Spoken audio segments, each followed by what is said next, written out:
प्यारे बच्चों, आज की कक्षा में आपका स्वागत है।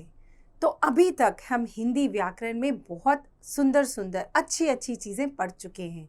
हमने भाषा को कैसे लिखित रूप में बहुत खूबसूरत बनाना है, उसके कुछ साधन सीखे, जैसे कि लिंग वचन का प्रयोग करते हुए किस प्रकार हमें वाक्य रचना भी बदलनी है, इसका ध्यान रखा हमने स्वरों का वह रूप देखा जो व्यंजनों के साथ मिलकर मात्रा बन जाता है। हमने शब्द और वाक्य निर्माण भी किया। आइए आज सीखते हैं भाषा का वह रूप जिससे वाक्य में हम और अधिक सुंदरता ला सकते हैं। वह कैसे? आइए पहले उदाहरण से समझते हैं। इस वीडियो के अंदर हम आपको कुछ चित्र दिखा रहे हैं। राघव और रोहन कक्षा 4 में पढ़ते हैं। राघव और रोहन बस में स्कूल जाते हैं। राघव और रोहन ने स्कूल में पौधे लगाए। राघव और रोहन बाजार गए। राघव और रोहन ने प्रिया की मदद की। तो देखा बच्चों, आपने इतने सारे वाक्यों में हमने बार बार राघव और रोहन का प्रयोग किया है। राघव और रोहन संज्ञा शब्द हैं। अब इनकी जगह यदि हम सर्वनाम शब्दों का प्रयोग करें, अर्थात उन्होंने, उनके इत्यादि, तो वाक्य में पुनरावृत्ति नहीं होगी। आइए और उदाहरण देखते हैं। मैं एक डॉक्टर हूँ। मेरा एक क्लिनिक है। मुझे रोगियों का इलाज करके सुख मिलता है। इन वाक्यों में मैं, मेरा और मुझे संज्ञा के स्थान पर प्रयोग हुए हैं। संज्ञा के स्थान पर प्रयोग होने वाले शब्द सर्वनाम कहलाते हैं।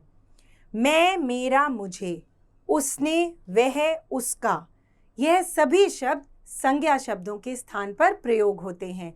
तो क्या परिभाषा बनी? संज्ञा के स्थान पर प्रयोग होने वाले शब्द सर्वनाम कहलाते हैं। अब बात ये आती है कि हमें सर्वनाम शब्द क्यों प्रयोग करने हैं। वह इसलिए क्योंकि सर्वनाम संज्ञा शब्दों के बार बार किए जाने वाले प्रयोग से मुक्ति दिलाते हैं। इनके प्रयोग से वाक्य अर्थवान एवं प्रभावशाली बनते हैं और सर्वनाम भाषा का सौंदर्य बढ़ाते हैं। अतः इनका प्रयोग आवश्यक है। अब सर्वनाम के 6 भेद होते हैं। आइए इन भेदों के बारे में विस्तृत जानकारी लें।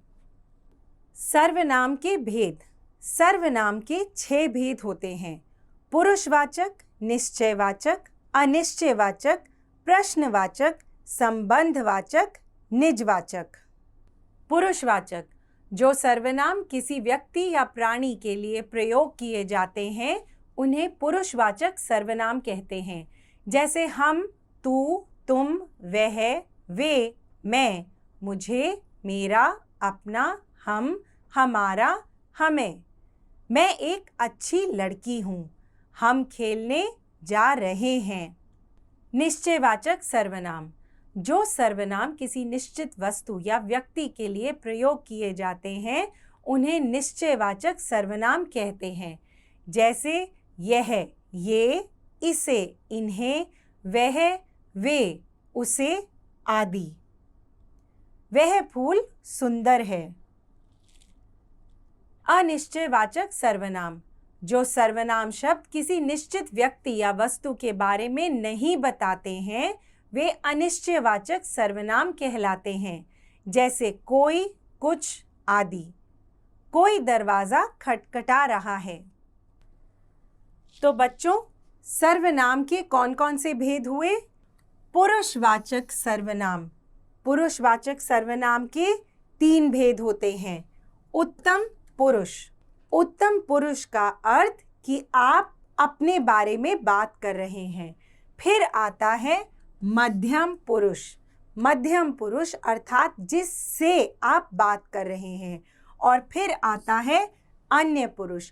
अन्य पुरुष अर्थात कोई तीसरा व्यक्ति या प्राणी या वस्तु जिसके बारे में बात हो रही हो। आइए उदाहरण देखते हैं। मैं उत्तम पुरुष, तुम मध्यम पुरुष और वह अन्य पुरुष। निश्चयवाचक सर्वनाम। निश्चयवाचक सर्वनाम कौन से होते हैं? यह, वह, ये, वे, इनसे, उससे आदि। यह शब्द क्या बताते हैं? यह शब्द किसी व्यक्ति या वस्तु का निश्चित बोध करवाते हैं। अब आते हैं हम अनिश्चयवाचक सर्वनाम में। कुछ, कोई, यह सब अनिश्चयवाचक सर्वनाम हैं। अगले भेद पर चलते हैं, प्रश्नवाचक सर्वनाम। जैसे आप यहाँ कैसे, किसने, क्या, किससे, यह सभी प्रश्नवाचक सर्वनाम शब्द हैं। उसके बाद आते हैं निजवाचक सर्वनाम। निजवाचक सर्वनाम जिन सर्वनाम शब्दों का प्रयोग अपने लिए किया जाता है उन्हें निजवाचक सर्वनाम कहते हैं। जैसे स्वयं, अपने आप, खुद आदि। संबंधवाचक सर्वनाम। संबंधवाचक सर्वनाम वाक्य में दिए गए अन्य संज्ञा या सर्वनाम शब्दों से वाक्य का तालमेल बिठाते हैं। जैसे जो, सो, जैसा, वैसा, जिसकी, उसकी। सर्वनाम शब्दों में भी एक वचन और बहुवचन शब्दों का प्रयोग होता है। कैसे, आइए देखते हैं।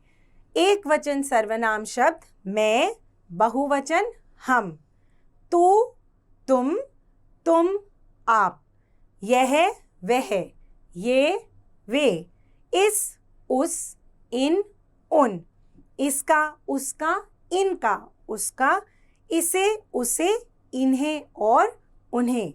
तो बच्चों, इस पाठ में आपने सीखा कि सर्वनाम शब्दों का प्रयोग क्यों आवश्यक है। आपने सर्वनाम के विभिन्न भेद भी जाने, उनके उदाहरण और उनका प्रयोग भी समझा। तो अब बारी आपकी है पुस्तक में दिए गए अभ्यास ध्यानपूर्वक करने की। धन्यवाद।